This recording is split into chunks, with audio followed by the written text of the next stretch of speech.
Audio check, 1, 2, 3, 3, 1, audio check.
And good morning, World Wide Web. Welcome to a hump day.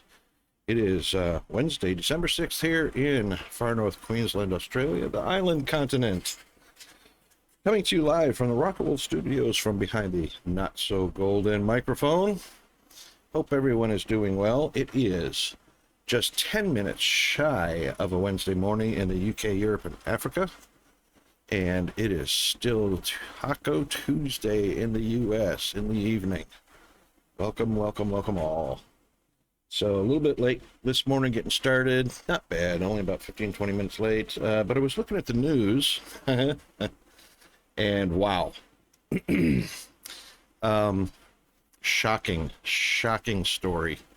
And I'm sure everybody is familiar with Weird Al. We're going to pop over to our game scene real quick.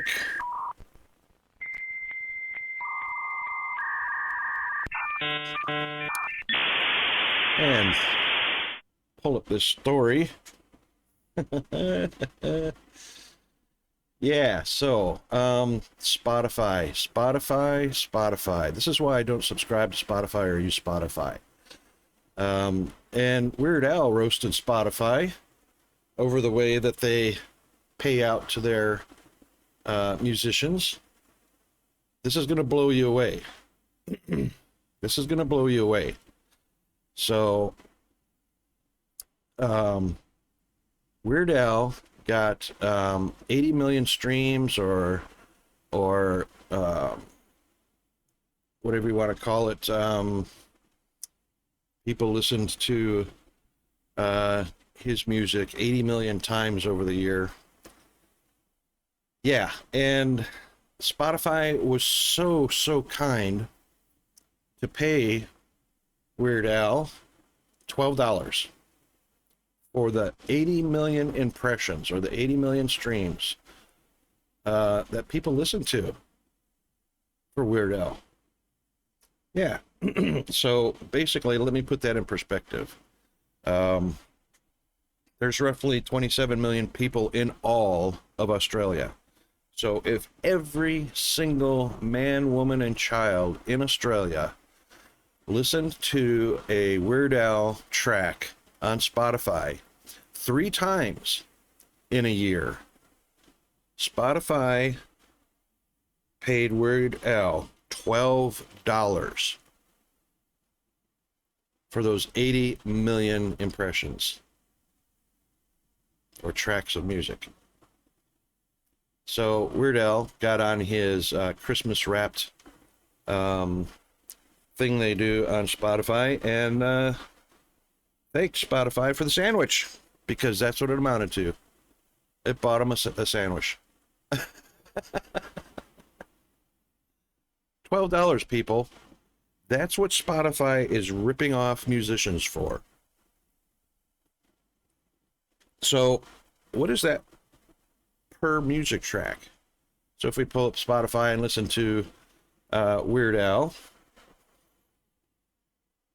what does that get us? Or what does that get him? When we listen to a Weird Al music track,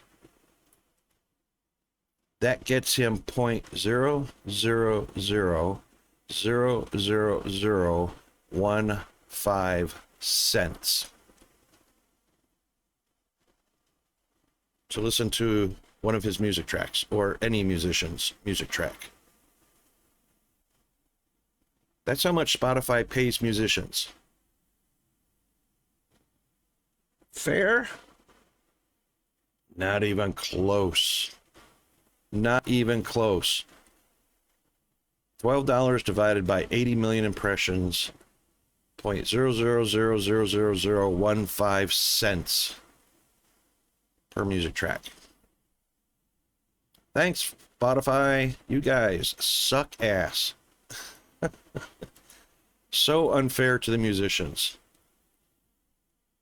So Spotify recently announced an amendment to the system for paying royalty to musicians. Starting in early 2024, sometimes, tracks must reach at least 1,000 streams in the previous 12 months in order to generate royalties at all. At all. So there you go. That's Spotify's answer. We'll simply use the tens of millions of dollars annually to increase the payments to all eligible tracks rather than spreading it out into 3-cent payments. That's not even right. 3-cent payments is not even right. We just did the math.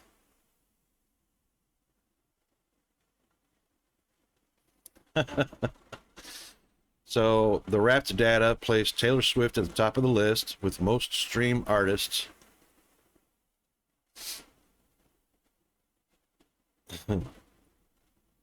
So worldwide, Taylor Swift tallied more than 26.1 billion streams. Let's do that math. Let's do that math. I want to do that math. So 26 billion 100 million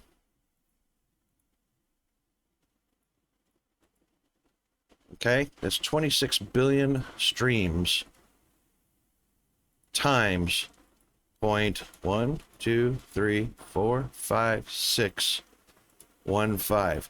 This will be how much Taylor Swift got paid for her 26 billion streams. $4,000. That's it. That's it. 12 billion streams, billion with a B, 12 billion streams, she got right at $4,000. What does that buy for somebody like Taylor Swift? You know? What a shockingly embarrassing, insulting paycheck from Spotify to a global phenomenon, Taylor Swift, for 26 billion streams of her music. I'm sorry, but that's wow. That is so wow. Poor Al, poor Taylor, poor musicians. That's the thank you to all the musicians that Spotify hands out. Amazing, isn't it? Yeah, so all right, let's get into this is why I don't use Spotify, and YouTube is getting worse. And wow. So I'm boycotting Spotify. I boycott anybody that abuses the people doing the hard work to produce content. You know, like Taylor Swift and Weird Al. They spend, you know, thousands of dollars producing content and songs, music, entertainment. And that's how Spotify thanks them. Oh, helps if I press the button. So yeah, thanks Spotify. Up yours. Now, where are we at? We are at 86 degrees this morning. Heading on up toward a paltry 95. So that'll be fun.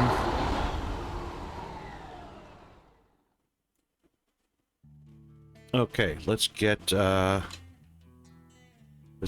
scene centered up. Right, so we were doing the Kansas initiative, trying to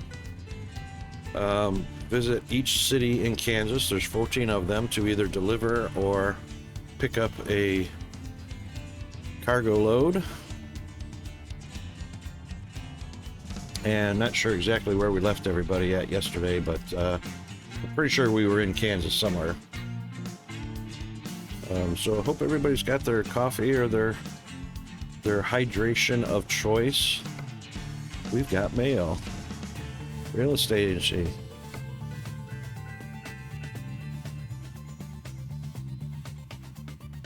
We'd like to offer you a new way to help your economy. Services purchase digital properties instantly for month. Right, so now we can purchase garages directly from the map. So when we do garage purchase here, we can just click right on a map and buy it. So we've got 4 garages right now, working our way across the map, 1 per state. So we'll be looking to get 1 in Texas, Oklahoma, Kansas, Colorado, Utah, Wyoming, Montana, Washington, Oregon, and Idaho. And so far, that's all the map, or all the states that have been released. So we got a current job. So we made a delivery yesterday, and actually we want to take a look at our delivery log. So we've hit Hutchinson, Hayes, Kansas City, Dodge City, Phillipsburg, Emporia, Colby.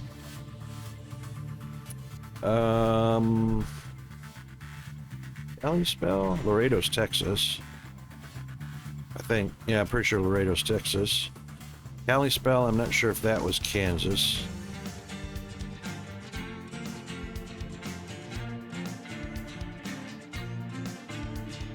I don't think Kalispell was Kansas. So we've got a few done anyway.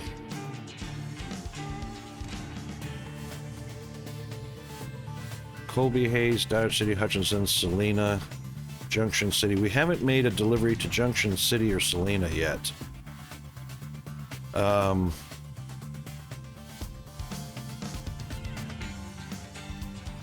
Or Wichita, apparently. And Pittsburgh and Garden City. And Marysville. So we've got 1, 2, 3, 4, 5.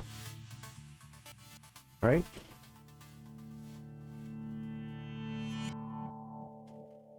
One,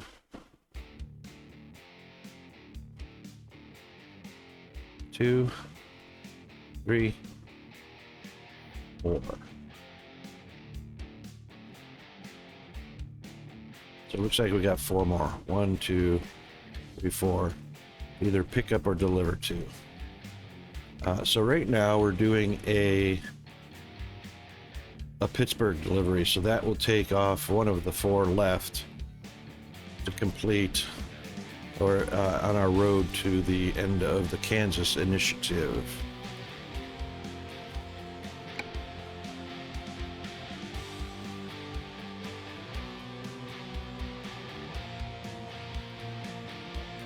Yep, that's the one. So we've got a B double going on.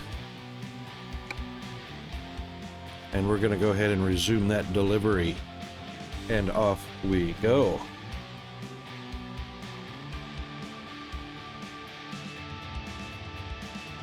Once we get synced up.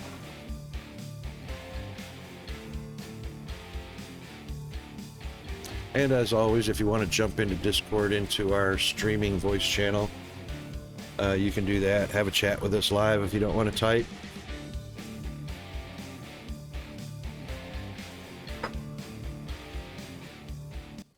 There we go. All right, let's get...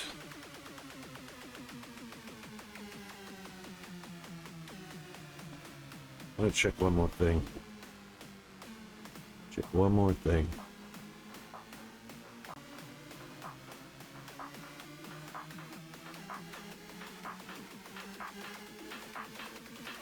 Yep, all good.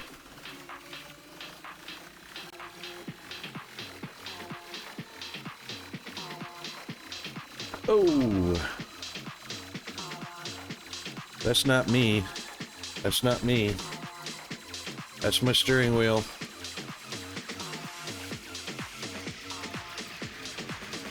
Not sure what that's all about. That is some sort of erroneous signal.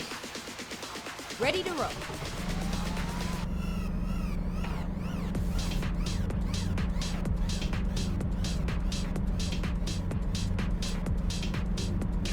All right, let's see what we've got on.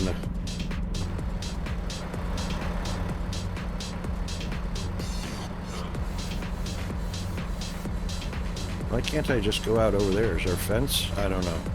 Okay, let's go pick up the load that we were going to pick up.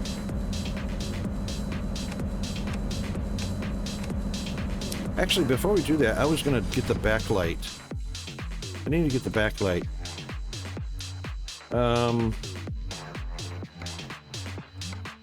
The dashboard backlight. What is that under?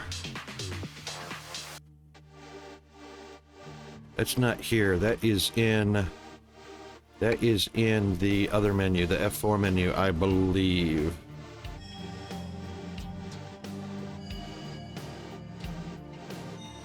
Or maybe it was under the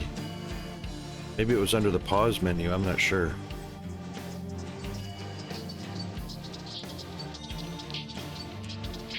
It's taking a long time to load up. What's up with that?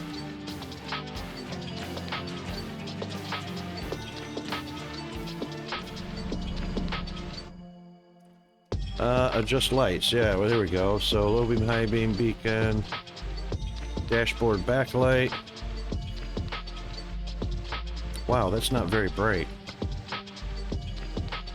That is all the way up.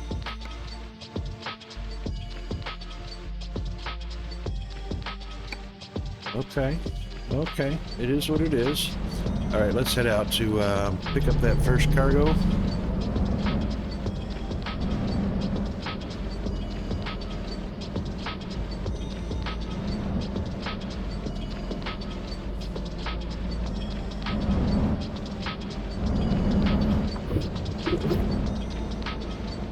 Turn right, and then turn right.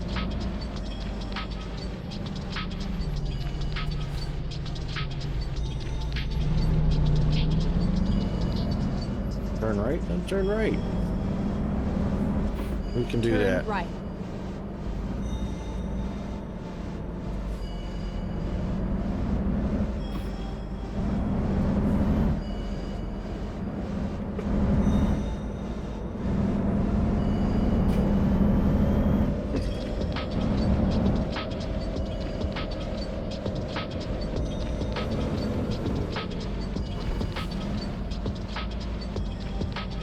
Go straight on. Sounds like a plan.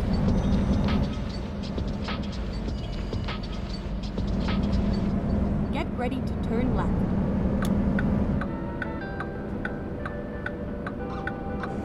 Turn left, and then turn right.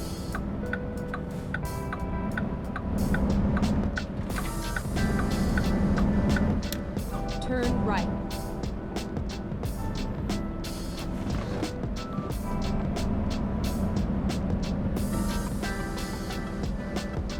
Finally, we are here. Yes, we are. And there it is.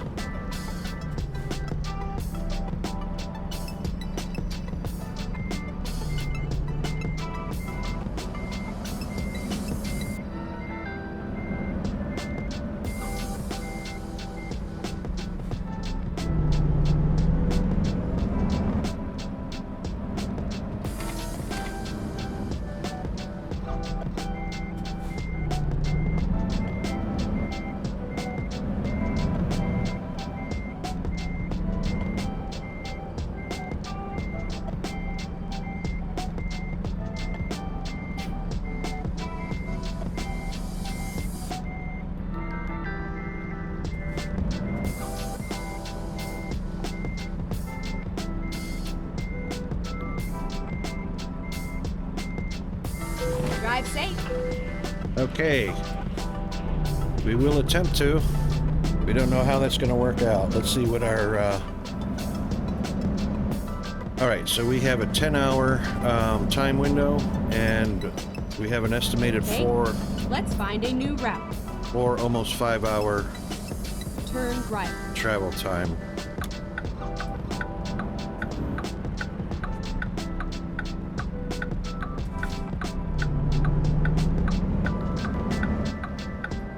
It should be articulated, so I shouldn't have to drag. It's still going to drag over the curb, just barely. Go straight on. That's all right. Get ready to turn right.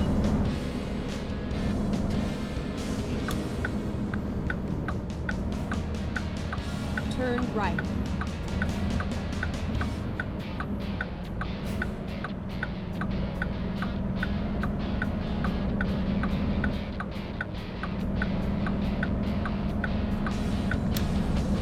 Still caught a little bit of curb on that, not bad.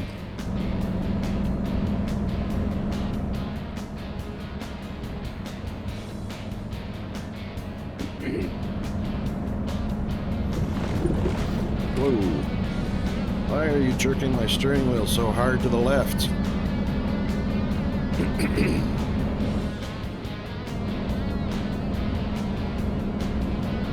Some interestingly erroneous inputs.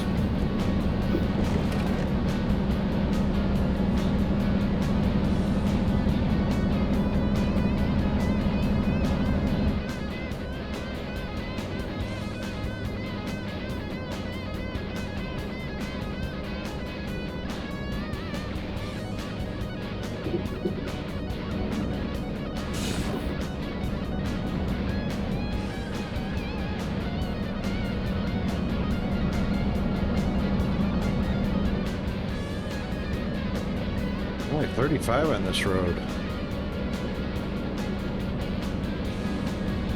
Get ready to turn right. I think I'd be doing drag racing on this road.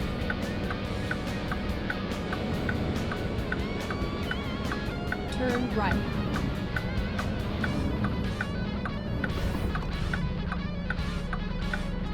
That's a lot of traffic.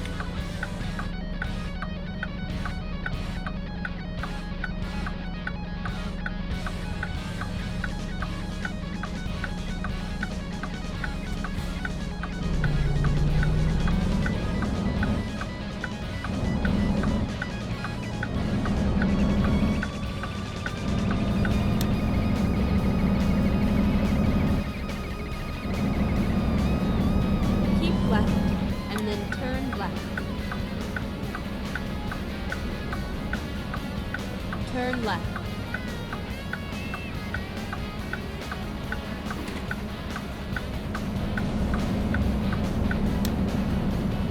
We're going to just pause it real quick right there because I want to get a little bit of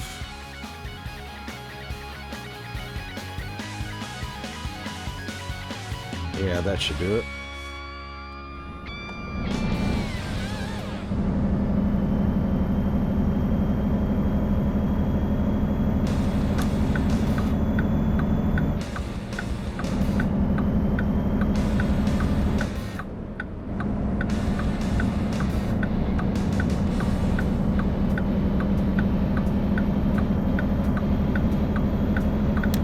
Watch out for slowpoke.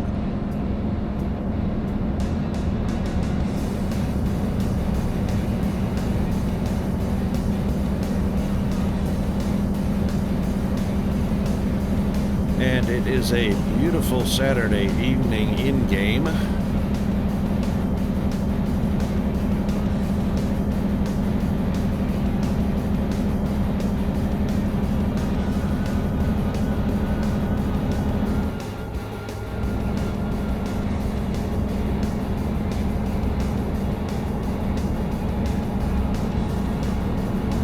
So we're on the road with our B double. We're headed toward Pittsburgh, Kansas.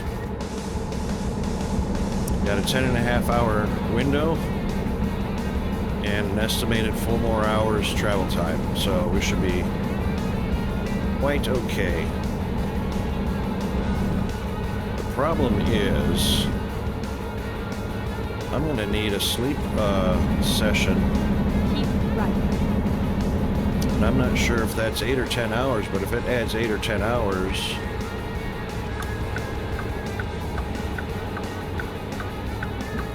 that's gonna suck. So we're gonna have to try and skip a sleep session. I should have looked at that before we set out.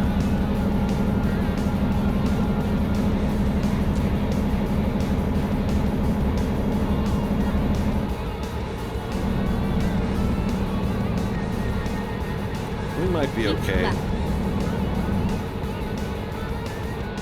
We might be okay if we don't run into too many small towns or slow speed limits.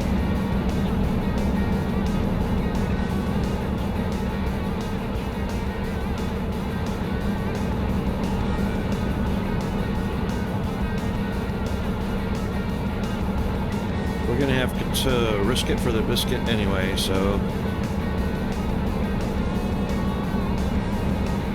we'll just keep our fingers crossed. Keep right and then turn right.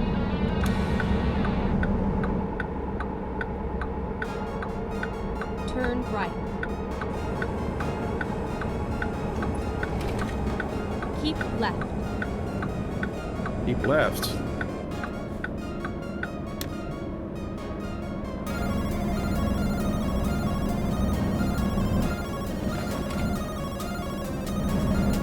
We are keeping left.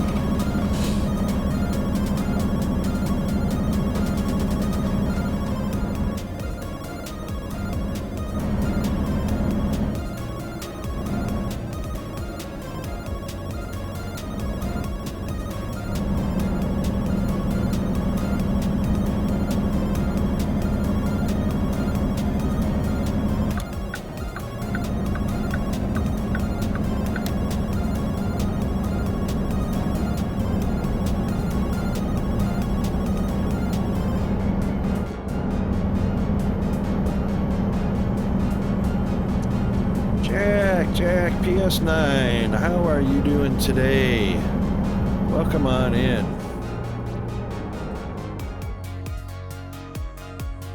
Magic the Gathering. Oh, you're gonna bore your opponent to death. That's too funny.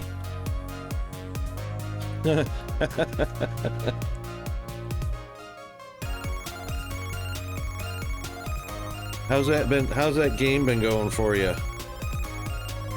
Do you have like progression? Oh, there's an olfactorio. Sweet.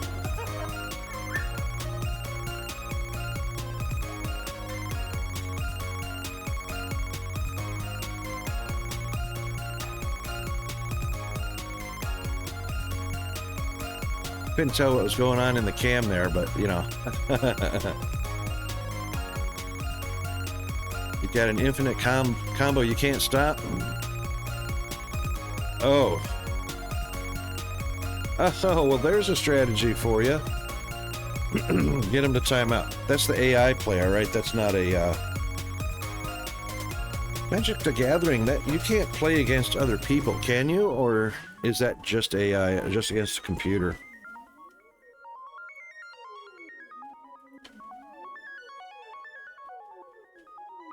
Oh, cool. That sounds quite Keep fun. left.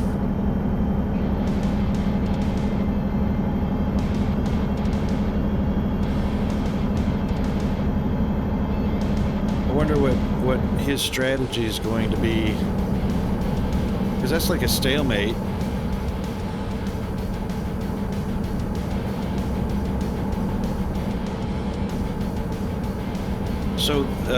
So it sounds like a stalemate that's supposed to force the opponent to do something, right? And not just sit there and leave it in a deadlock. Keep left, and then turn left.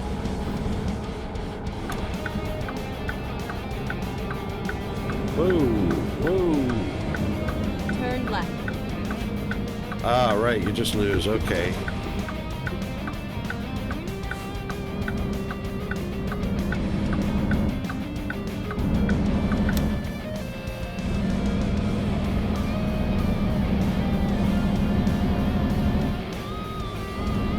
Yeah, that's I reckon that's a good mechanic to have just to prevent perpetual deadlocks.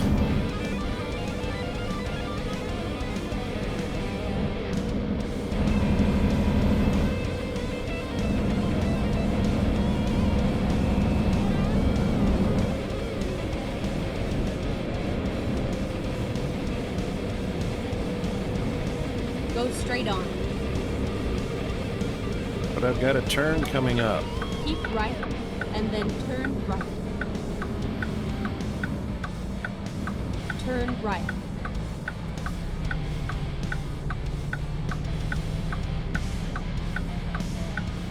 Minus 58? Yeah, that doesn't sound like they got a chance in hell.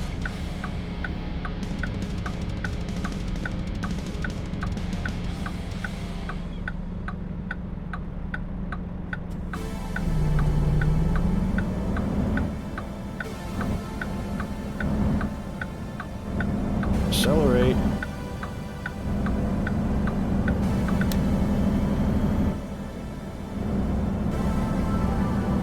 Go straight on. Yeah, these kind of slow towns are just gonna run me out of rest cycle. I'm probably gonna hit that rest cycle before we get to where we need to go, which is gonna suck a little bit.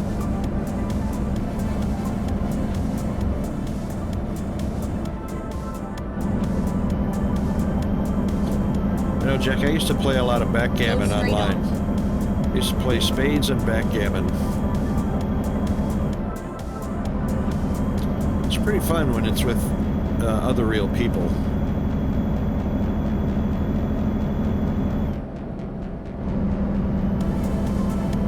And in spades, it's even more fun when you get a good partner that knows the game as well as you do.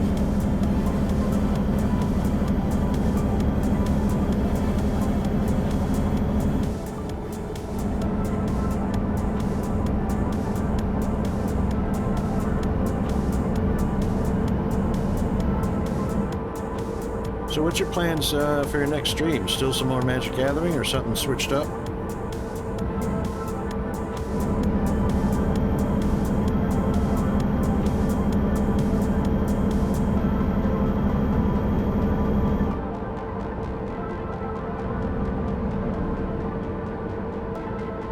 Wish I had lights on the tail end of the trailer where I could see where the wheels were.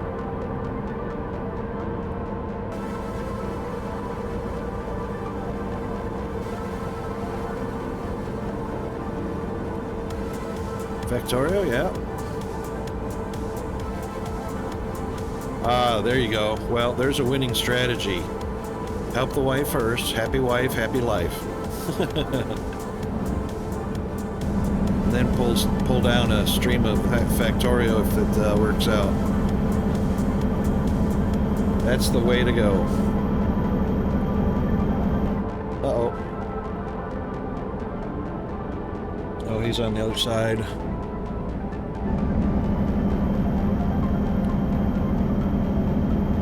Ooh, ambulance and fire. Poor AI vehicle got crunched, I'll bet ya. Go straight on. You might actually be able to do this with 90 miles to go. We might be able to sneak in before our rest cycle.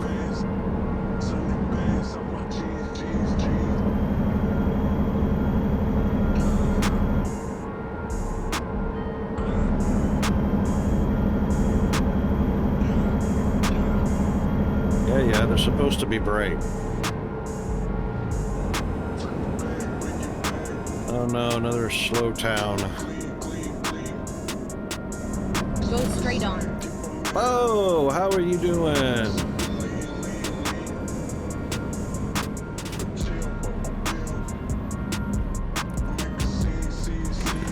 Yeah, that's what it says to the next rest stop. But my sleep rest meter up there that's almost fully blue is going to be red in a few minutes.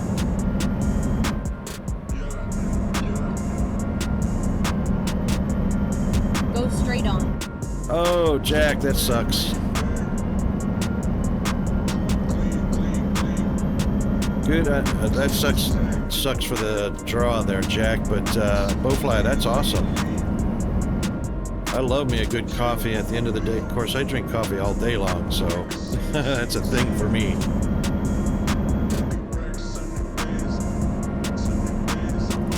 Wow, 386 for you and minus 130 for them. Sweet, that was a victory then, not a draw.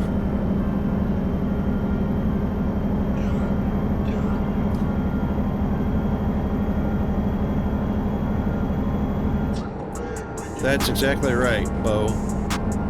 Next rest stop is 4 hours away, 5 hours away, but my rest cycle is going to be due in a few minutes.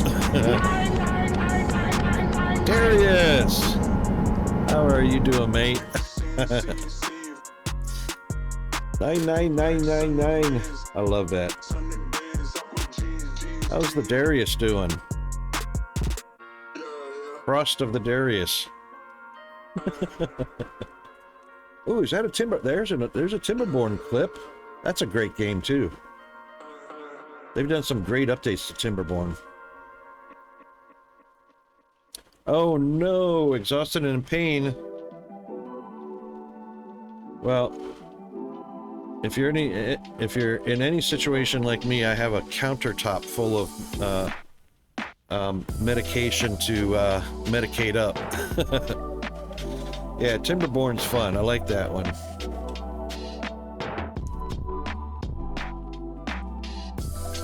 Oh, well, yeah, I like playing with Beaver too, so yeah.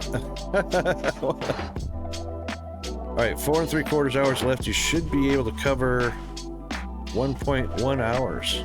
Really? Alright.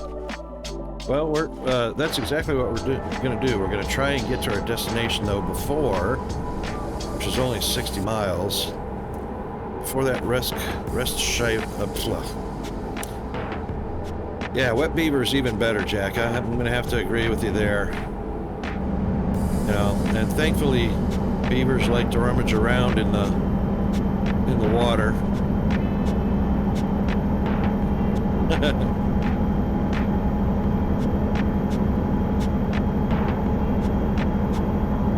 Yes, they are noble, majestic creatures. By the way, Darius, I watched a little bit of that medieval fantasy. No, what was it? Medieval Dynasty?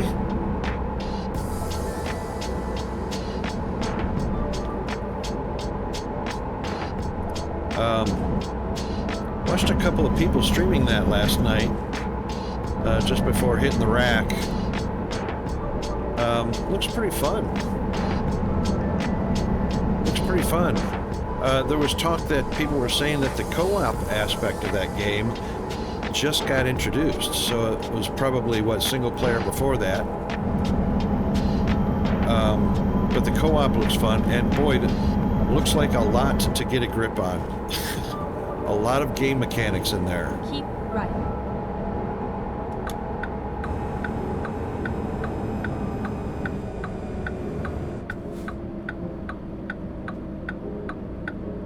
Live to all on the 7th? Awesome.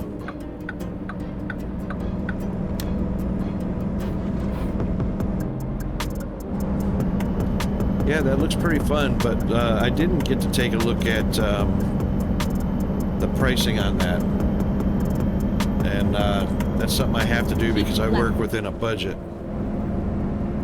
But...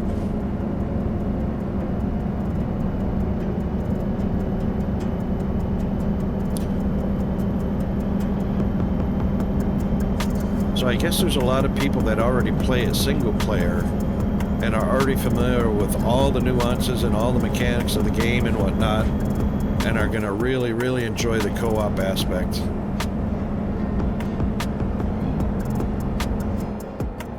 Whoa, let's not get carried away here.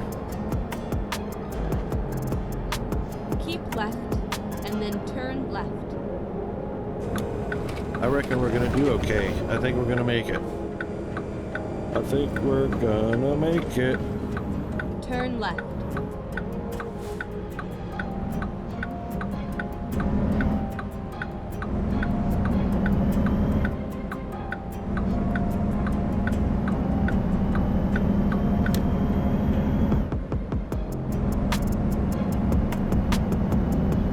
Yeah, indeed.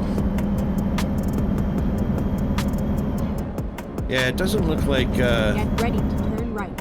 For somebody like me, it doesn't look like going into co-op mode as a noob. Turn right and then turn left. Being a probie would not be a good idea for a co-op.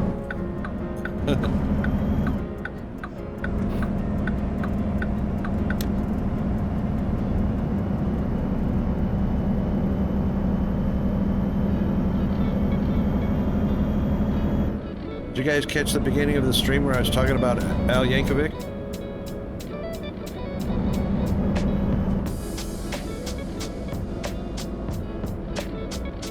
Yeah, that's true. Jump in both feet. That's exactly the way to do it. Turn left. Once we got this load delivered, I'm going to give you guys a lowdown on Weird Al.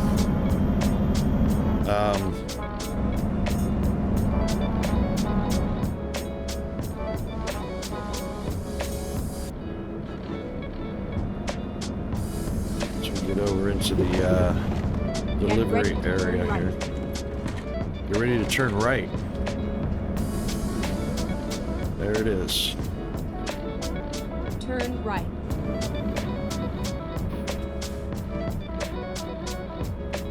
It's all over. Yeah, the thing is going to be parking a B double. Oh, and they're only going to give... Yeah. Huh. Not going to get the opportunity. Not going to get the opportunity.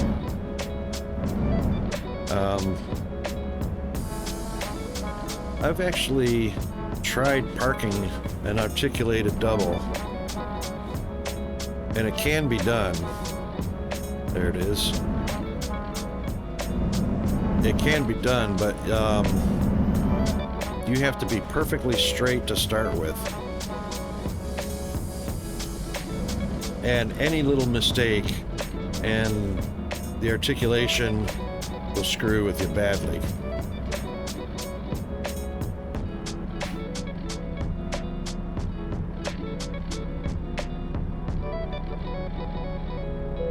There we go. 18th birthday. Woohoo! Happy birthday to him.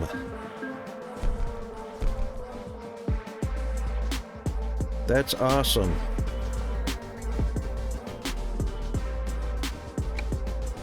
Yeah, so let me just turn that off for a second. Weird Al. Yeah, 3 hours to spare. That's why I didn't want to do a rest stop anyway, because I don't remember exactly, but I think a rest cycle is a mandatory 8 or a mandatory 10 hours, which would have put me way outside my delivery time frame. But yeah, Weird Al tore Spotify a new one. In a nice way. We tore him a new one. And I'm glad, because I've been boycotting Spotify for the longest time. So, just to give you an idea what's going on with Spotify and how they are ripping off musicians, legitimate musicians, right and left. Weird Al was saying that he had 80 million with an M, 80 million impressions, streams, or tracks. It's worse than that, Jack. It's worse than that. So, Weird Al was streamed 80 million times, and Spotify rewarded him, his royalties, rewarded him with $12.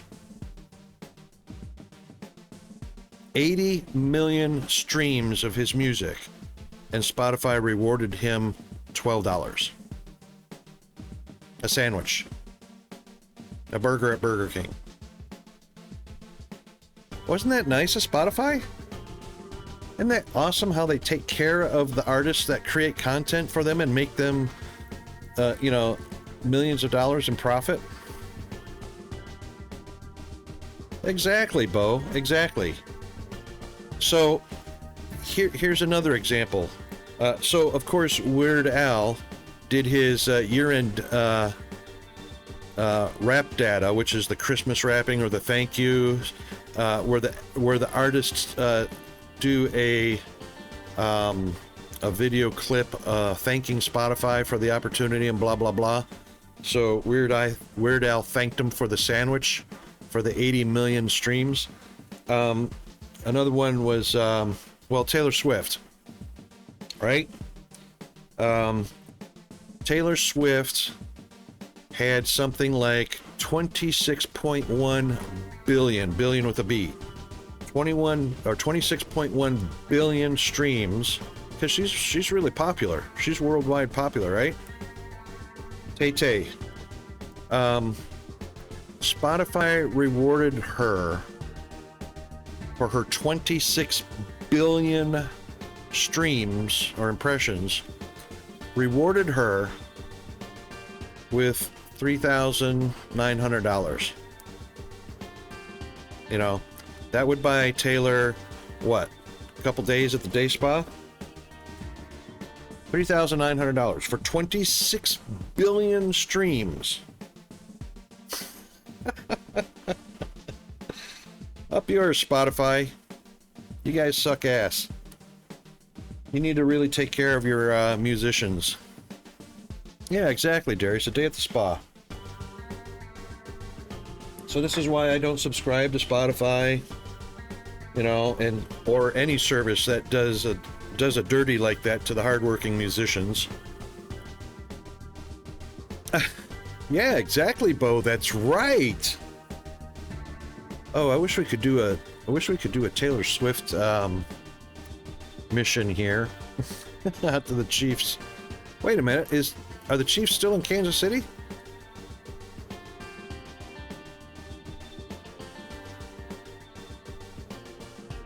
I'm way behind on that. I don't know. Yeah? Okay. God, I miss football.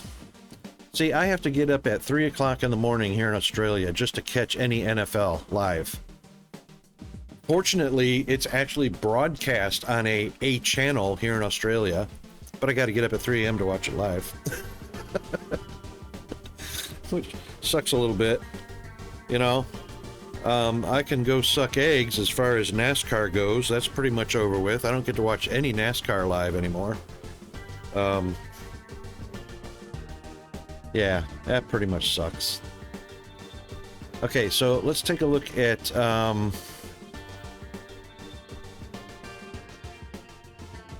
Swifty Cam every game.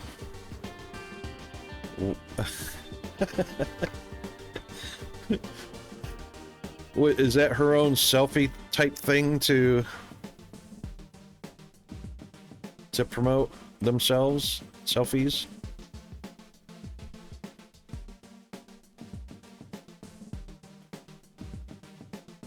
Oh, Jack, yes. To the unsuspecting observer, NASCAR is go fast and turn left. And, oh, turn left again. And wait for it, turn left one more time. Oh, here comes another, turn left. Right, so go fast and turn left. But, oh, what the hell did I do to my vehicle here? There's more to it than that. And another left-hand turn, that's right. Oh, the network's using her bow? Okay, I got you, I'm with you there. Ooh. But there's a whole lot going on. Well, there was back in the day when I was able to watch it, you know, 10 or so years ago. Yeah, there's the thing is the skill in NASCAR. The skill in NASCAR comes in at the level of your pit routines, your pit stops, fuel utilization, and amazingly enough, being very much aware of tire wear. I lived in Daytona Beach, and I had many opportunities working for Daytona Fire and Safety to actually go out on the 2.5 mile track and walk on it. Believe it or not, on TV, oh shoot, ad break. Well, half you guys are not going to hear me or see me. The rest of you guys, let's just go grab a quick caffeinate, hydrate, bio break, stretch, urinate, defecate, instigate, perpetuate, whatever. We'll be back in 2 minutes.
Okay, we should be back.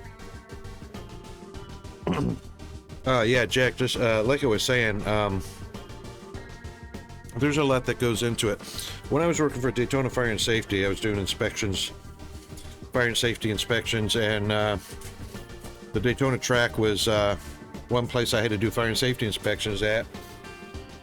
There was one Friday I was at work going out to do the inspections, and I asked the security if I could head out to turn 4 where Dale Earnhardt crashed and died.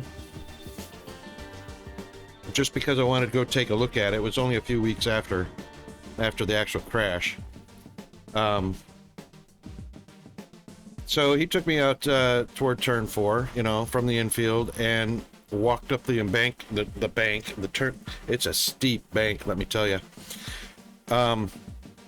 People think the track is smooth for racing at 200 miles an hour.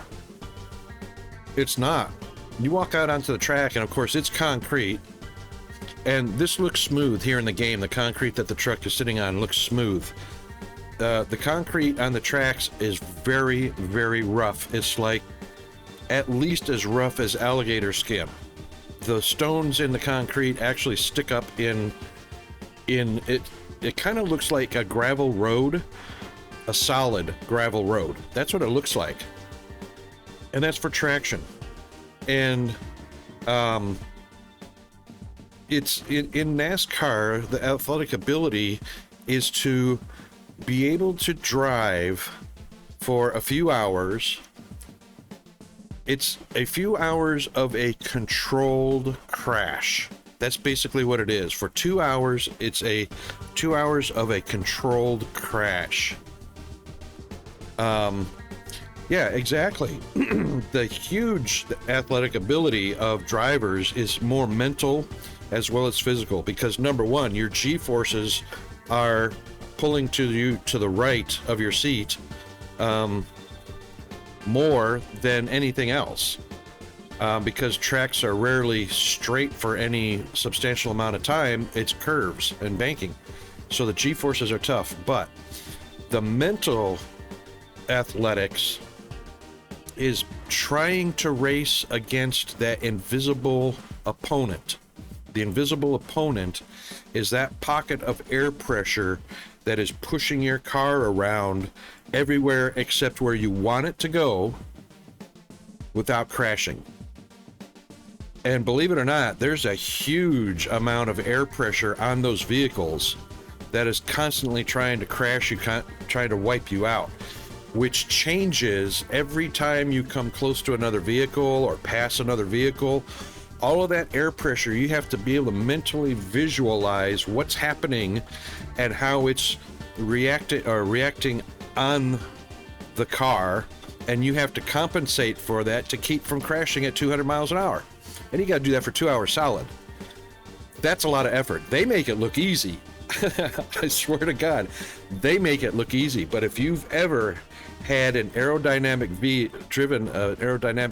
vehicle to 200 miles an hour, it would blow you away. Your mind would, and how much you have to control that vehicle. It seems like the vehicle would just take care of itself. You just, steer the steering wheel and you're good to go. You're out of control at 200 miles an hour, let me tell you. So, yeah, so to the untrained eye, it looks very boring and very unassuming and not worth your time. But to other people that understand the mechanics of what's going on, there's a lot more to the racing than just racing going on. I want to fix my truck. I'm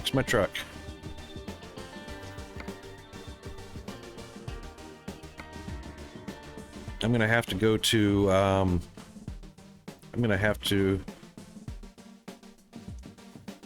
don't want to go somewhere to fix my truck.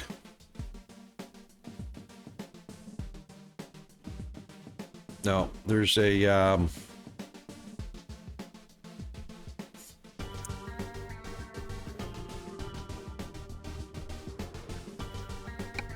No, it's not that. It's not. Maybe it is a service station. Maybe that's the only way I can customize. Service station or in my garage. Oh, thanks for the lurk, Darius. I didn't even see that. Which you're probably already gone and can't hear me, but thank you for the lurk.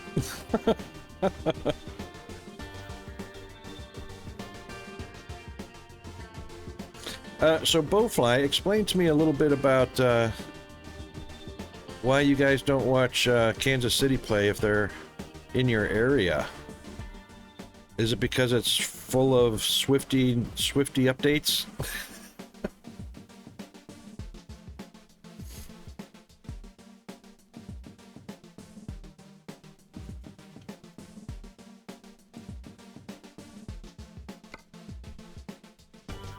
Darn. Well, there's a service station right around the corner.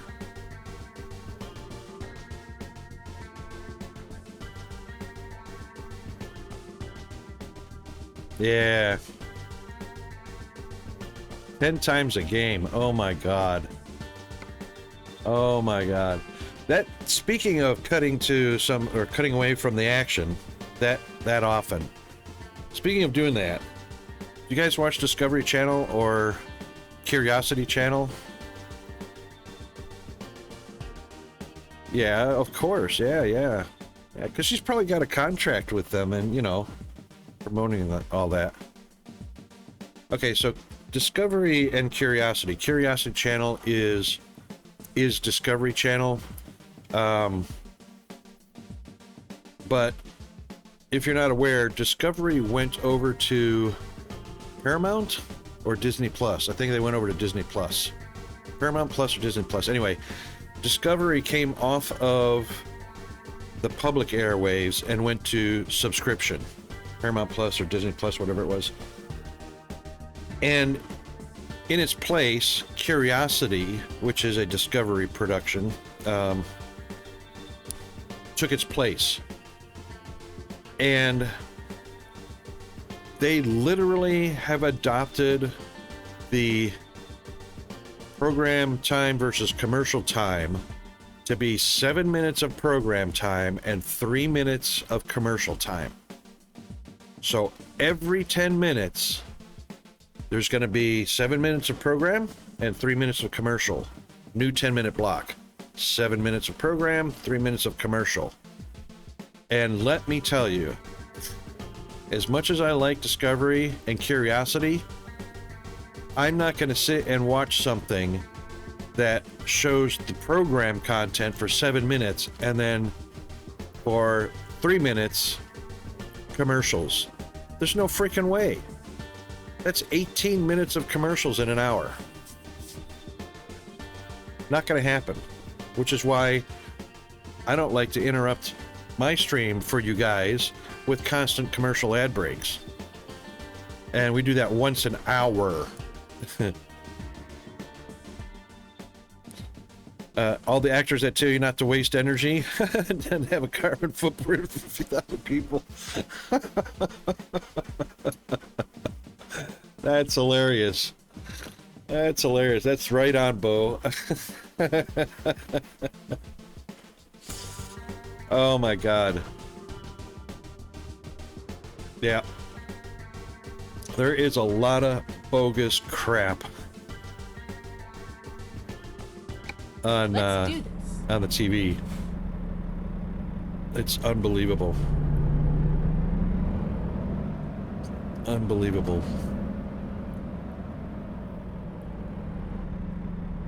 Am I trapped in here? No way. What?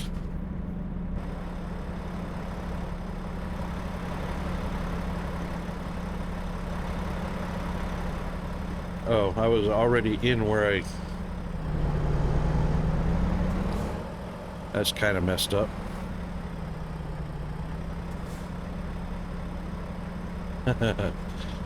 Harrison Ford, private jet.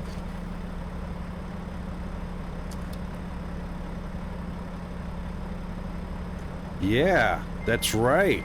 80 metric tons a year.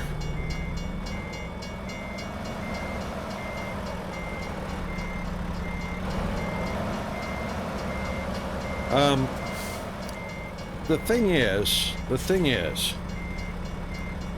you know, I like Harrison Ford because he's a great actor. He's got some great movies and whatnot. The thing is, the carbon footprint thing, game, stick, it's bogus to begin with. Completely 100% bogus. Why people are trying to cut their carbon footprint is bogus. So, I'm not worried, you know. You know, people are flying on airplanes, commercial airlines all day long.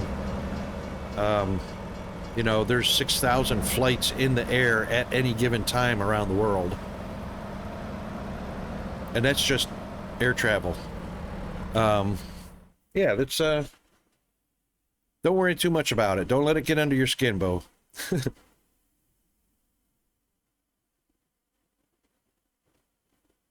Yeah, exactly. It's basically don't be two-faced. I'm fully on board with that. You know, I don't need actors or Hollywood, you know, or politicians or professionals of anything, sports professionals. I don't need them to tell me, you know, they don't need to be on the bandwagon. But don't be two-faced. Don't be burning the carbon atoms and then telling me not to burn my carbon atoms. Go find something else to do. That's what my message is to them, is they need to go find something else to do. Yeah. Yeah, don't do as I say, do as I do. So I'll do as they do, not as they say.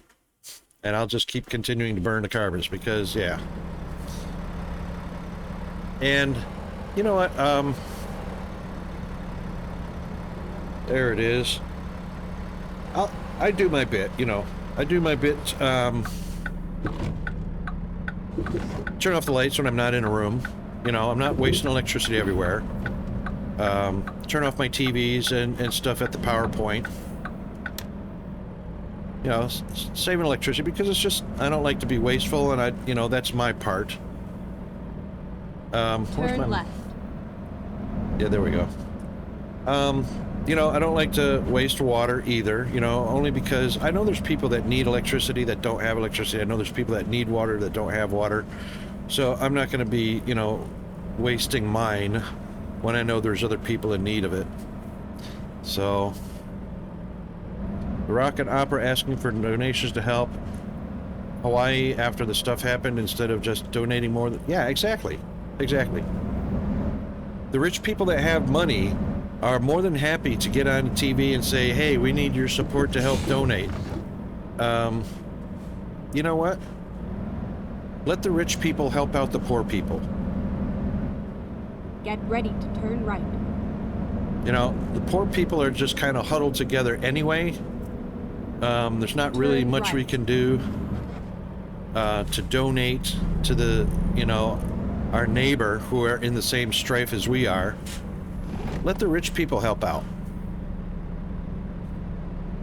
And I do want to be rich one day. I mean, it'd be nice.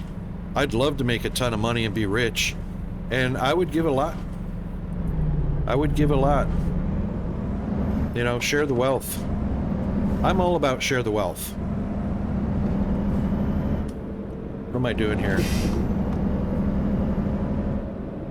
So, Here we are, safe and sound. we are. What? Oh, did I just miss my turn? Crap. Good thing there's nobody behind me. Jack, that's a very cool idea. Most of my house is LED. So I've replaced all the incandescent bulbs, all the fluorescent bulbs. It's a rental property, so I have to put those in a drawer so that when I move out, got to give it back. But I'm all on LEDs. You know, LEDs cost me 52 cents a year to run them 24 hours a day versus incandescent, fluorescent, or halogens. And Peanut loves Christmas lights, so we've got red LED. Speaking of LEDs, let me get turned to white, and we'll go with, we'll power up the white because that kind of actually makes the stream or cam look a little bit better. Peanut loves the Christmas lights, so we've got red, green, blue, yellow. I mean, he loves all the colors. So the living room is all LED lighting. His bedroom is all LED lighting. The kitchen is LED lighting. Everything is LED lighting, you know. So I'll fork out the 52 cents a year for that electricity. And of course we, you know, turn off the lights anyway when we're not in a room. So, you know, always energy conscious. Not that we're trying to eliminate any carbon footprints, not that we're trying to make a dent in this climate change, you know, which happens anyway. We're on the tail end of our fifth ice age. So the climate changes all on its own without us helping it. And people add to the pollution. So we're not going to affect the climate. We're not going to change the cycle of climate. Mother Nature's still going to do her thing, but we do pollute, and we need to stop polluting so much and take care of Mother Earth. Oh, you've got voice control. Oh, you lazy bugger. I've got Google Cast. What Google Cast? Chromecast, you know, the little devices you plug into your TV. I've got those, but I don't have a Google Nest or anything like that. No voice control or anything. I have to go slap some elbow juice on, or elbow grease on there to get something to happen. Might as well repair while I'm here. But what I want to do is, this is it right here. And yeah, the wheels, for some reason, I don't know what happened there. The rims should have dynamic wide paint. I thought it got applied to all of them.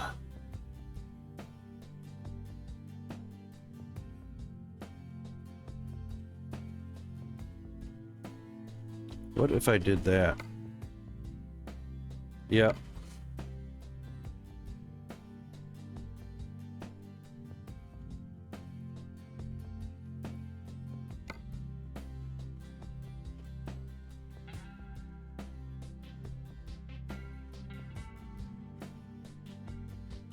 Are the smart? Yeah, the smart bulbs I think are LEDs. You know what, Jack? You brought to mind a good point there, because I've got the Raspberry Pi 4 set up there, Pi-hole installed on it. I need to get a voice unit that I can connect to the Pi, and then just do a transmitter receiver type thing. That's too lazy for me. I'll just nothing against you, it's me. I'll go ahead and slap some elbow grease on it and throw the switch myself. But I also want Peanut to be in the habit of that as well. There we go. Now we got matching tires or wheels. I kind of want to teach the self-discipline to Peanut, and of course not being afraid to do hard labor, doing the hard work before implementing conveniences, quality of life stuff in our world. I want him to be fully able to survive on his own if we lose power for a month.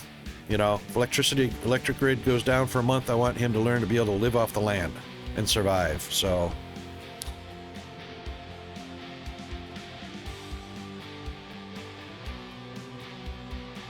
hang on, fluorescent. is replacing 60 watts of incandescent with 18. How is fluorescent using only 18 watts? Fluorescent has a ballast.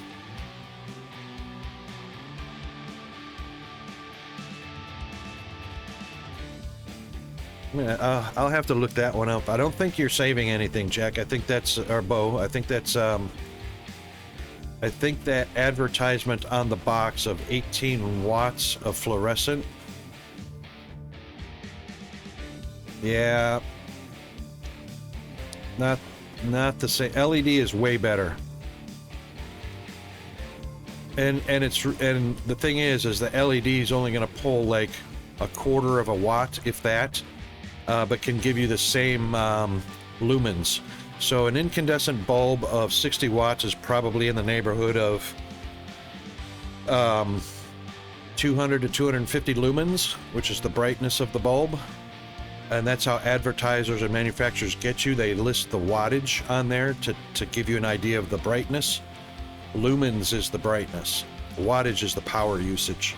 Get some LEDs that are, 400 lumens that only pull a quarter of a watt. And you're going to save a whole bunch more money and get a whole bunch better.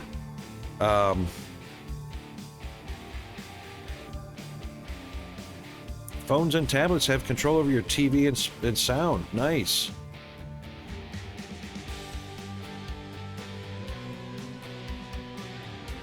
Chromecast. So that's right. Hey, Chromecast lets you, monitor and control what the kids are watching anyway. So.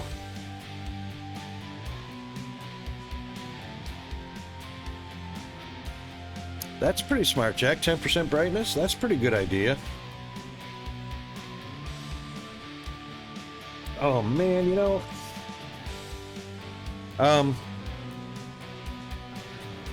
we need a new contract. Hold that thought for just a second. I'm out. I gotta get a new one. Be right back.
All right, I'm back. I don't know what it is. But it almost feels life-threatening to have an empty cup of coffee sitting next to me. And I just discovered something else that I can't be mad at anybody at, because I can't remember who the culprit is, but going out there and finding the gallon of milk sitting out on the kitchen countertop going bad because it's not in the fridge. So I don't know if that was me or if that was Peanut. So yeah, you got 3 PCs running most of the day and a 4th for like 4 to 6 hours. Yeah, that's going to be a little bit of a power draw. See, my PCs all go off at night. And because I'm running Windows in a VM and whatnot, it's just easy to load up an image real quick. It only takes like 9 seconds. I turn all that off, mostly because I learned a lesson the stats of your bulbs. Average hours is 10,000 hours. Lumens 1200. That's good. That's good and bright. Voltage is 120 volts. That's standard. Only 10,000 hours? See, LEDs have a 100,000 hour lifespan minimum.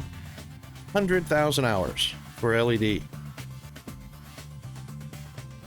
And I'm assuming these 10,000 hours is for the compact fluorescent, right?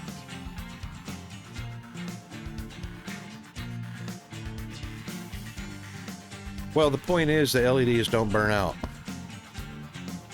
It's not that you need 100,000 hour, but the lifespan of them, and of course it's the power draw. You know, you're talking LEDs. You plug them into a 110, you know, outlet, but it's transformed down to like 5 volts. You know. So huge cost savings.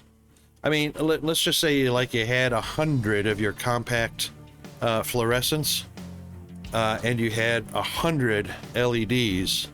You'd be saving literally thousands of dollars a year on electricity by using the LEDs instead. So the fact that, you know, we don't have that many sockets in our house to be plugging in, you know, lights into, you're not going to have, it's still a huge savings by ratio contrast. But, you know, like I say, I'm, you know, and I'm exaggerating, you know, I'm paying like 52 cents a year for my LED lights, versus somebody else that would be paying $10, you know. That's the ratio of it. Hang on, that better not be the school.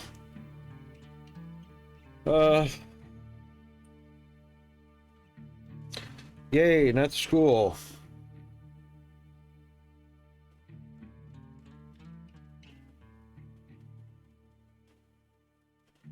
Okay, we're all good. You can't go wrong with LED, you know, especially if you want to cut your carbon footprint. LEDs. Yeah. And here's, I don't mean to be a stick in the mud, Bo. Depending on what industries you work in, you can be the bad guy, the enemy, instantly if you break a fluorescent bulb anywhere. And the environmentalists and OSHA and anybody who's anybody that are always watching you, you'll immediately become the bad guy, because if you break a fluorescent bulb and you release the fluorocarbons into the atmosphere, dude, you're shit. You are public enemy number one. Which is why the long tube fluorescent bulbs and the circular tube fluorescent bulbs from, you know, offices and warehouses and what's that, they're not disposed of in a dumpster. You're not allowed to break those because of the fluorocarbons that go into the atmosphere, which is why fluorescent tubes are bad. Bad. It's fluorescent. It's fluoresce. That there's fluorocarbons inside the element that fluoresce. Yeah, the shape doesn't matter. It's the chemical inside. It's the fluorescing chemical electrical reaction inside. So don't break those, because you will be public enemy number one. Just like people with hot tubs, jacuzzis, don't stick bromine in there to keep the gunk and algae and stuff from developing, because the bromide and the bromine escape into the atmosphere and kill the ozone. Don't do that either. Anything fluoro, anything egg cartonish, you know, the foam peanuts, the foam egg cartons, don't bust those up.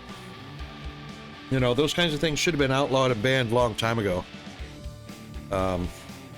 Fluorescent bulbs should have been outlawed at the same time that egg cartons were outlawed and foam peanuts were outlawed, because of what they're made of. because of the chemicals that go into the atmosphere and destroy the ozone.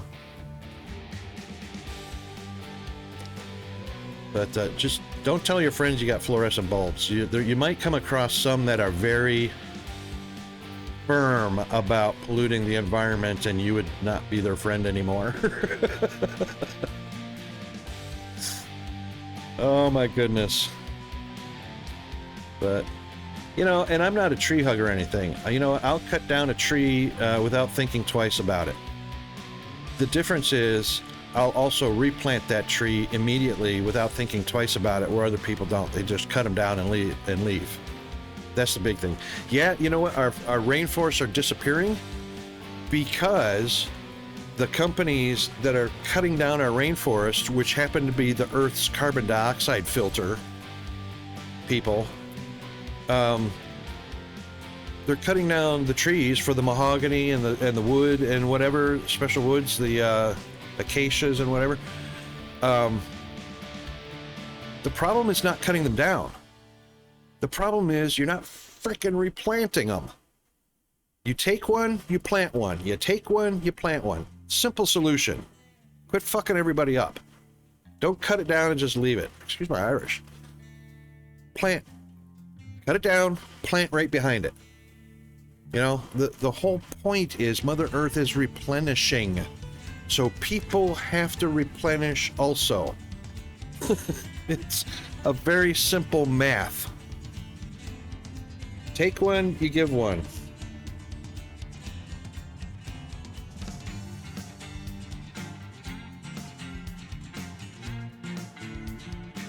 Okay, I'll answer that later.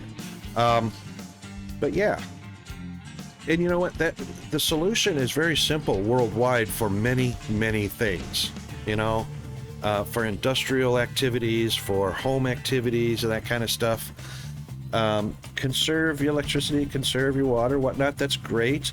But anything you take from nature, give one right back. It's a harmonious existence we must obtain or sustain, not just take. We shouldn't be just takers. I'll bet you we're not going to have anything close by in Kansas City at all.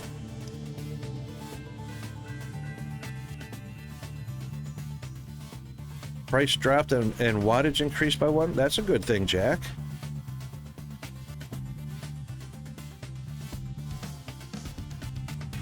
$20 a bulb. Holy freaking hell.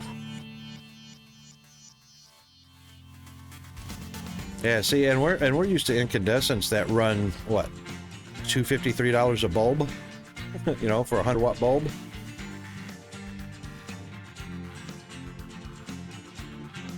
Yeah, some people are doing a little bit of price gouging on LED stuff. They could, because LED is cheap.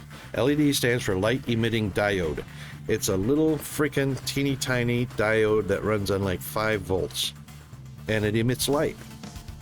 It's been a part of base electronics since, you know, the 50s or 60s.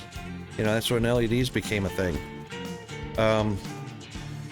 They're super cheap, but companies and manufacturers are taking advantage and price gouging the shit out of it. $20 for an LED light bulb. Freaking hell.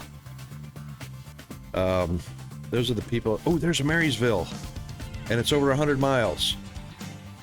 Oh, we're all over that like stink on shit today. That should bring us down to 1 or 2 more locations, 2 more cities to visit, and that should take care of the Kansas initiative.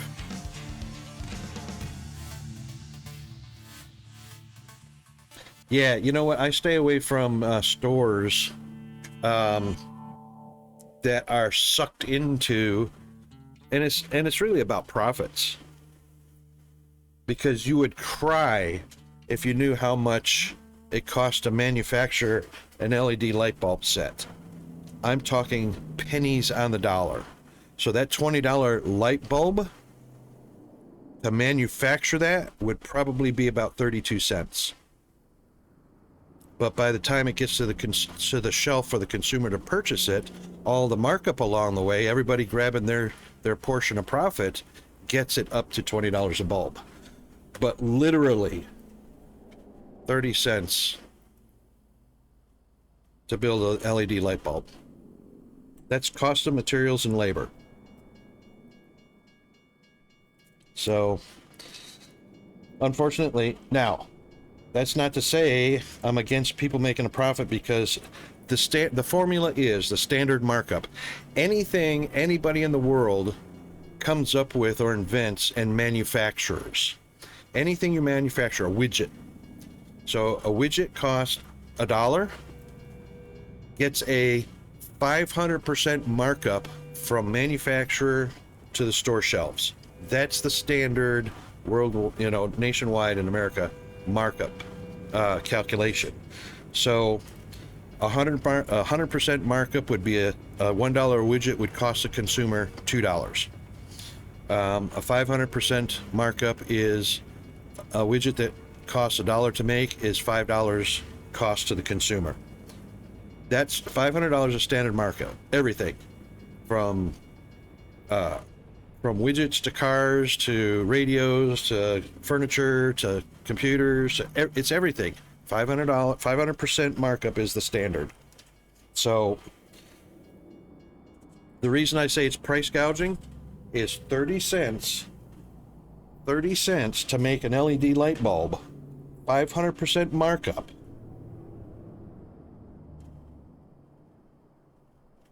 Three times 5, 15 would be $1.50, right? 30, 60, 90, 120, 150. Oh, sorry, it'd be 180, not 150. So that LED light bulb that costs 30 cents to manufacture should cost the consumer $1.80, not $20.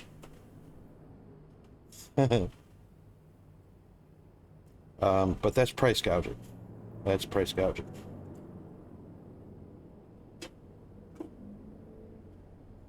And it's unfair to consumers. And I'm really big on consumer protection and fairness to the consumers. I hate companies that take advantage of the consumer's ignorance, preying on the consumer's ignorance that they don't know that. And it's not I'm not saying that I'm not being mean to people, for being ignorant. It's just taking advantage of the ignorance of how things work. Most people don't understand how things work, which is fine and fair. But for manufacturers to take advantage of that ignorance, that's criminal. To me, that's criminal. Hang on just a second. Of this here. With the coffee. Oh.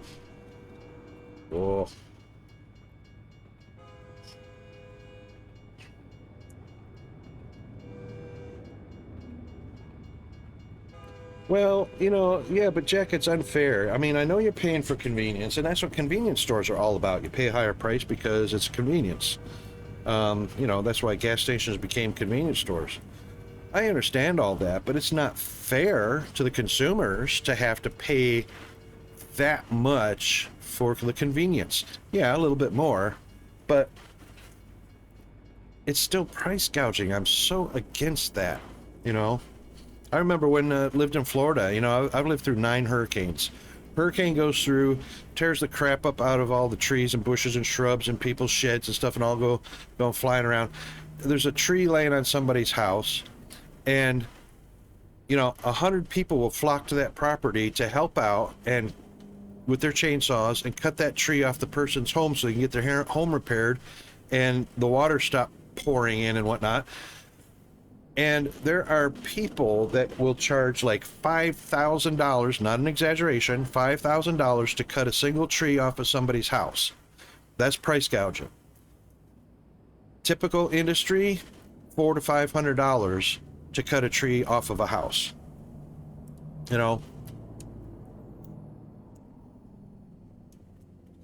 I'm just really, really against people that think it's okay to charge that kind of stuff for people in need, you know. But and I'm not against purchasing for convenience, you know, buying for convenience, living for convenience, and paying a little extra for that because you're paying for the convenience. I understand that. Colored lights are $40 to $50 a bulb. For real. Because it costs the exact same amount to make an LED that emits white light as it does for it to emit red light or blue light or green light. And there's only 3 colors. Everything else is just a combination of the first 3 colors, the primary colors.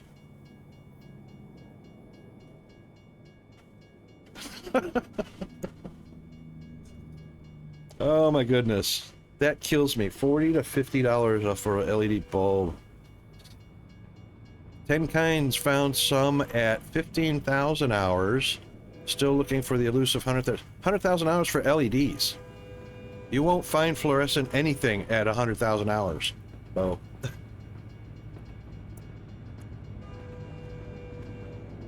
And the reason LEDs are 100,000 hours is because in the electronics world, there is a quality rating that go with electronics. So resistors, transistors, diodes, capacitors, those kinds of things. Electronics are rated by lifespan. So if they're 100,000 hours, that's a average standard rating for electronics. If you want to pay for higher quality electronics, they have 1 million hours lifespan, life expectancy. That's the kind of electronics that companies like SpaceX and NASA and European Space Union, they purchase the higher rated lifespan of electronics, the 1 million hour versus the 100,000 hour.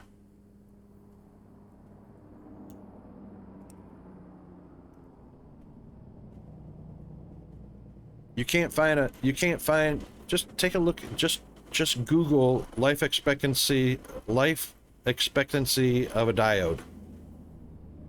Your LEDs. And you'll see the industry standard's 100,000 hours.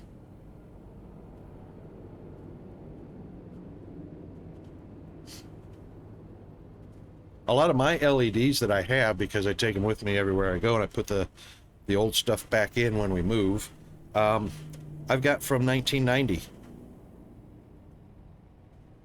There's nothing wrong with them. They don't die.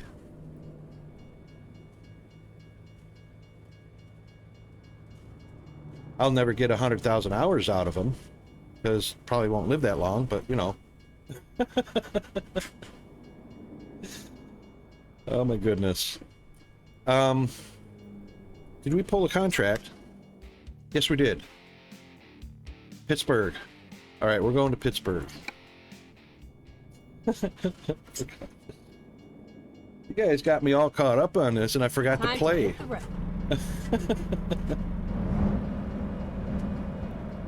Lights, please. Thank you. Bright lights, please. Thank you. And we're off.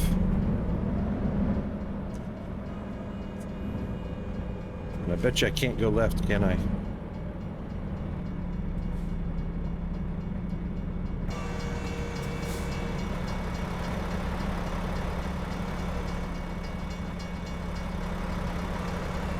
Okay. Wing it.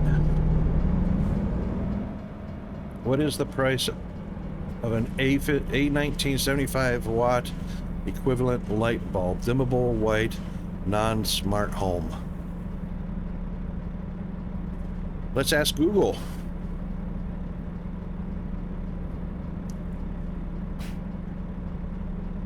$9 a bulb? See, $9 is, it's still exorbitant, but it's reasonably exorbitant. Yeah. Yeah, because there's more, like a little more electronics in there. There's the transceiver. What it is, Jack, is you're paying for the transceiver. So it has to talk to another electronic device, and that other electronic device has to talk back to it. So you're paying for the transceiver, which is where probably the bulk of the cost is at, not in the actual light bulb itself.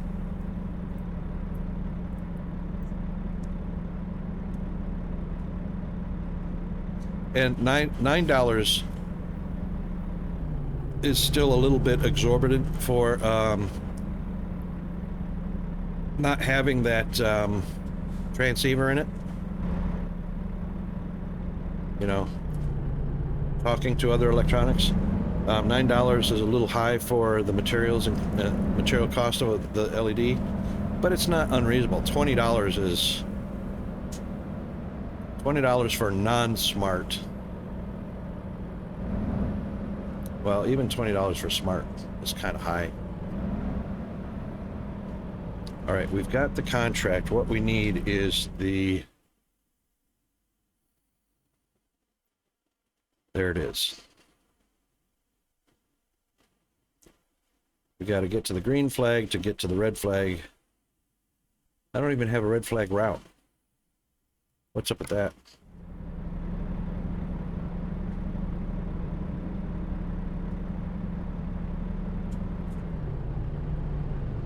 Look at all that traffic. Holy moly.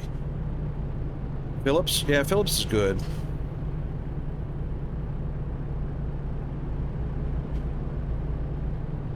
Yep, indeed.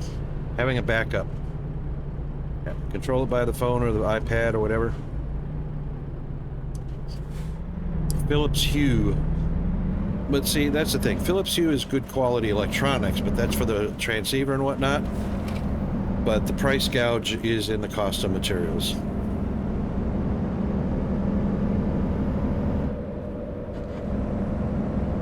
That's the thing that kills me. Keep left, and then turn left. However, Turn left. I know it's expensive because of the price gouging, but as far as efficiency and cost savings and your electrical use, you know, your carbon footprint, LEDs are the way to go. There's one, and they don't generate heat. Well, they do generate heat, not the way incandescents or fluorescents do. Fluorescents are a lot Go less straight on. than incandescents. And halogen is the absolute 100% worst.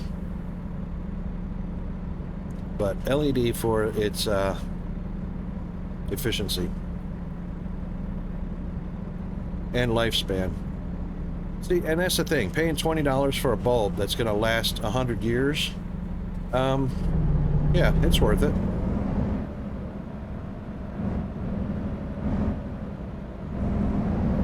I don't think it's fair, but, you know, you're only going to buy that bulb once.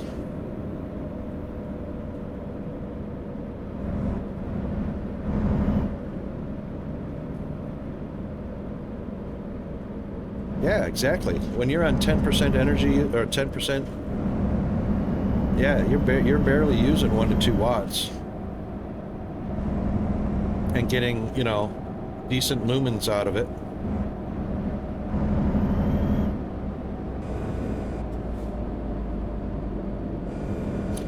And you know, it's that lumens to watt ratio. Go straight on. How many watts are going to be expended to get the luminosity out of it?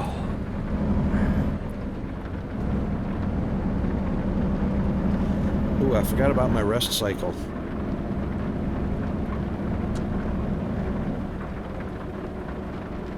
Better do that too. Keep right. Oh, there's the lightning. That's the first time I've seen it. Oh my God, that was so cool. And the thunder delayed, which is natural. That was very cool. That's new in the ATS. That is so cool.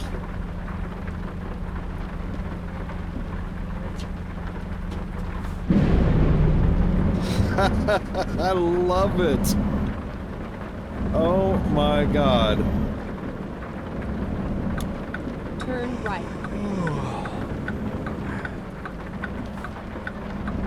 And here's the sad part about how cool that is. I have to do a rest Get ready to cycle, turn right. which means the storm's gonna be over.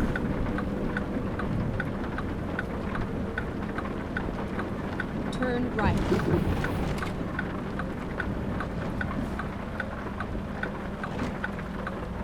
Turn left.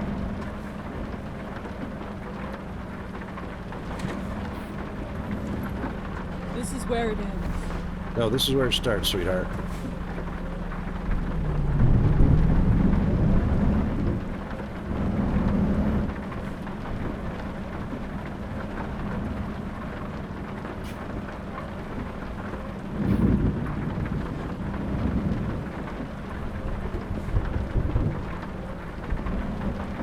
All right, which one is mine?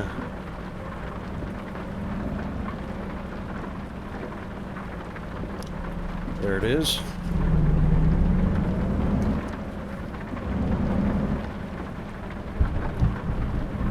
Ooh, easy. That's a long one.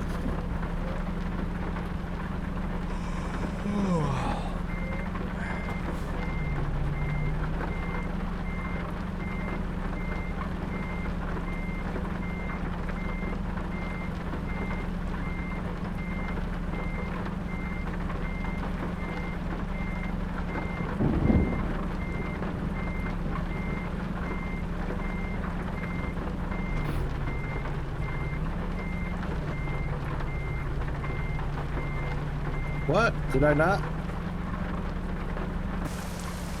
No, I didn't line up on that good at all. Missed it. Missed it by that much.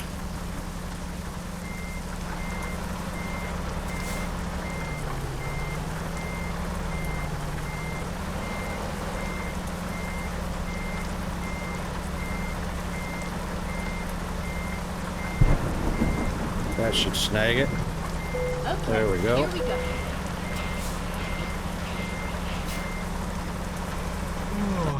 All right, first things first. First things first. All right, there's our route. Oh, good. Fuel and rest. Perfect. Time to hit the road. No, I do not have advanced hookup turned on. What is advanced hookup? I didn't know that was a thing.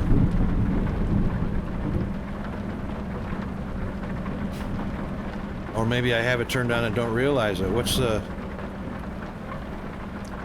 is the advanced hookup? Where do I find that at?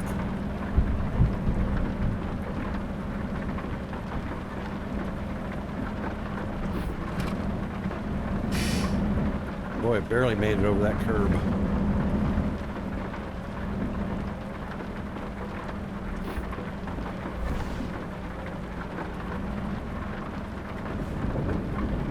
Look how long this rig is.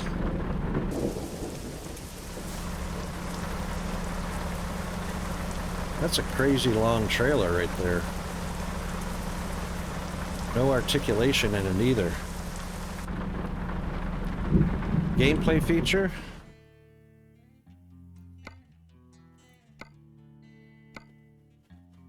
What does advanced hookup do for you? I wonder.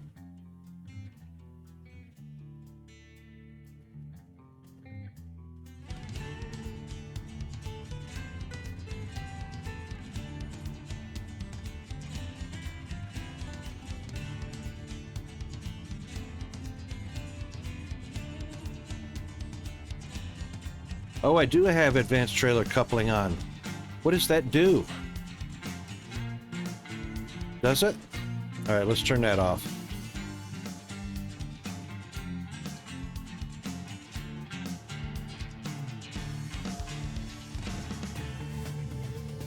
Truck speed limiter off.